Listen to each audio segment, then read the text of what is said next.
Magandang araw, CCF family! Welcome to Sunday Fast Track, where you ask real-life questions and we give you biblical truths.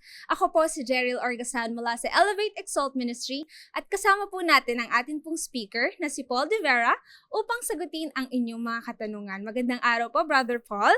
Maraming salamat po sa inyong mensahe patungkol sa unfailing love ng Diyos.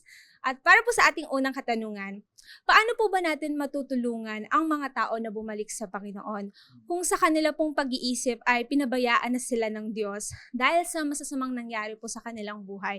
Halimbawa po ay yung iba po sa kanila na abuso o naging biktima po ng mga krimen. Ako, napakagandang tanong yan, no? Ang naiisip ko dyan is si Joseph doon sa Genesis, di ba? Lahat ng nangyari sa kanya, lahat mali eh. 'Di ba napahirapan, nakulong, initsepwera ng mga kapatid, binenta, 'di ba? Pero sa lahat ng bagay na 'yon, ang comfort niya, tignan po ninyo maigi kung bubuklatin niyo po ang inyong mga Biblia sa Genesis chapter 39, pinipili pa rin po ni Joseph na i-glorify si God. Sabi niya dito, "How then could I do this great evil and sin against God?"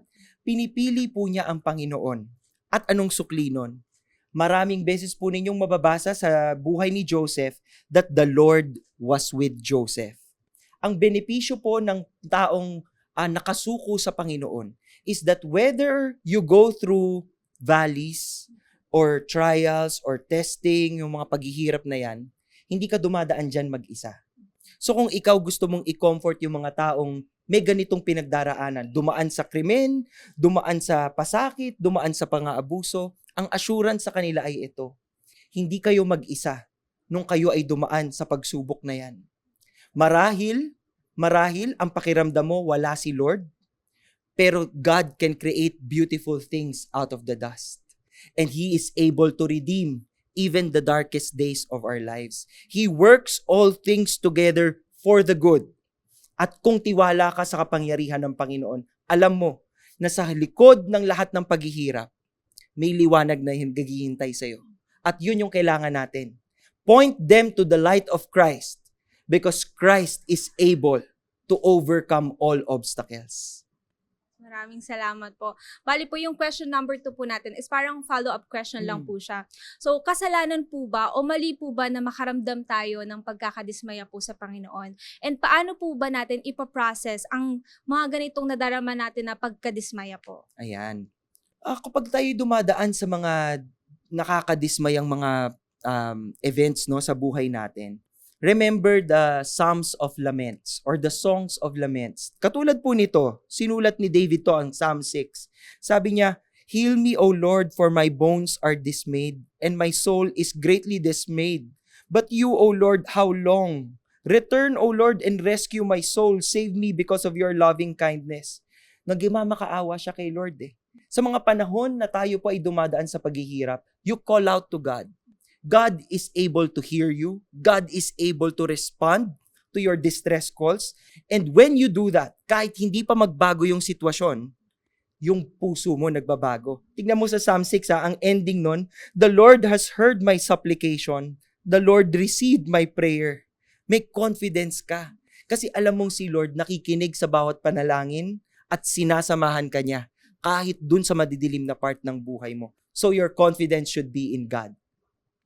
Thank you po. At para naman po sa ating huling katanungan, nabibigo ba talaga ang Panginoon or nagfi-fail po ba si Lord para po tayo ay makaramdam ng pagkadismaya po sa Kanya? Alam mo, ang gusto kong sabihin siguro sa mga taong nanonood sa atin is, the Lord never fails. Di ba may kanta, "Your love never fails, it never gives up." Di ba? Totoo yun eh.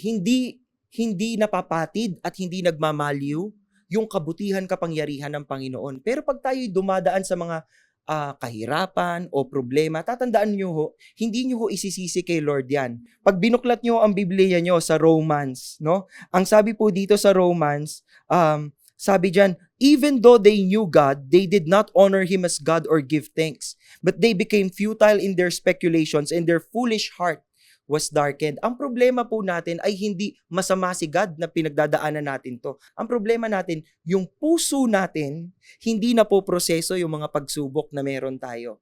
Paano natin itatama yan? You pray to God. Katulad ng mga sinabi ng mga propeta, Lord, remove my heart of stone and give me a heart of flesh. Mga kapatid, kapag ho kayo dumadaan sa mga pagsubok, sikapin po ninyong lumapit sa Panginoon at sabihin sa Kanyang, Panginoon, ayokong maging matigas yung puso ko. While I'm going through this struggle, while I'm going through this disappointment, help me to look to you, my hope, my salvation, the captain of my soul, di ba? At doon ipagkakatiwala mo sa Kanya na kahit anong mangyari sa buhay mo, hindi ka ile-let down ng Panginoon. Because victory is Christ's at lagi tayong panalo sa Kanya. Yes, maraming salamat po, Brother Paul, sa pagsagot ng aming mga katanungan.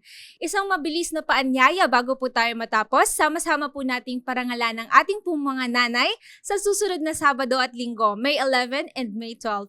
Ipagdiwang natin ang Araw ng Mga Nanay with the theme Motherhood, a Beautiful Calling. Meron po tayong special video, special podcast, at marami pang sorpresa para sa kanila.